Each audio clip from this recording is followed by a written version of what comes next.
क्योंकि हमारे जो पर्व हैं वो केवल ऐसे नहीं होते कि कोई एक इवेंट था उसकी खुशी में मना रहे हैं. The biggest Hindu event is Kumbh, which brings the biggest gathering on earth on one day, 2.5 crores, when the Mahakumbh in Prayag. And you know how it occurs? ये जुपिटर ग्रह के 12 साल की साइकिल के साथ जब जुपिटर जैसे प्रयाग में होगा तो मेष राशि में होगा, सूर्य चंद्रमा वृश्चिक राशि में होगा, सूर्य कर्क में होगा, means a configuration of planets in a particular pattern, then that event will take place. और आज after the NASA's physical observatory everything, the entire calculation comes accurate not only to the day, not only to the hours but to the minutes. Nowhere in the world you will find a religion जिसका universe से भी connection हो. और हम तो वो हैं जो आकाश से भी गंगा उतारी थी, नक्षत्रों पर भी संज्ञा दी थी और सागर पर भी सेतु बनाया. मगर अफसोस सिर्फ इस बात का है कि अपनी शक्ति भूल जाते हैं. I remember after post demolition when the election happened, and in UP we were unable to form the government when SP-PSP came together. So there was a political slogan which was raised there, मिले मुलायम काशी राम, हवा में उड़ गए जय Shri Ram. So उस समय उन्होंने कहा था ये इसलिए हुआ because you are not able to put up a proper unity and proper strength. और जिस दिन वास्तविक शक्ति दिखाओगे तो वो दिन आएगा क्या मुलायम का काशी राम सारे बोलेंगे जय श्री राम. और थोड़ा दिखने भी लगा है, थोड़ा दिखने लगा है. तो इसलिए हम सिर्फ कहना चाहते थे कि जब हम ये सोचते हैं कि how the things will change, तो what we have to think.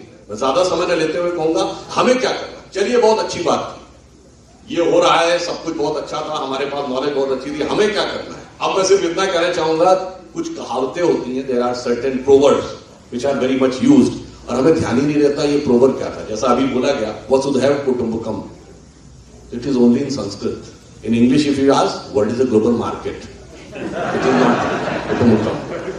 एक और चीज आपसे कहता हूं that you have heard about one proverb, everything is fair in love and war.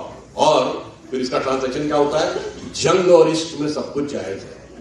एक इंग्लिश है, एक उर्दू है. कभी भी संस्कृत या भारतीय भाषा में कभी सुना है कि प्रेम और युद्ध में सब कुछ उचित है? ऐसा कोई कहावत नहीं. Because language also inculcates your culture. हमारे यहां प्रेम त्याग का प्रतीक है और युद्ध में धर्म है, इसलिए कहीं पर कोई सब कुछ नहीं है. इसलिए मैं ये कहना चाहूंगा कि हम लोगों को ये ध्यान रखना होगा. अभी जो बोला था वसुधैव कुटुंबकम, कुटुंब means family, and what is a global market.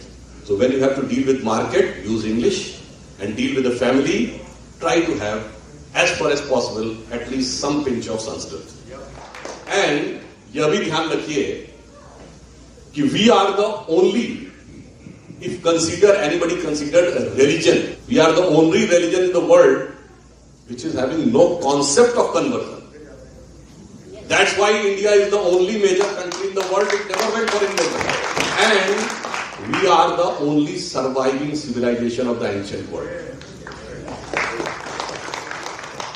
और इस पे आज पुरानी all great civilization from China to Mesopotamia to Greece to Iran to Baghdad to Roman Empire to Inca, Maya, Aztec, here everybody has become the part of books in history. But we are the only living civilization.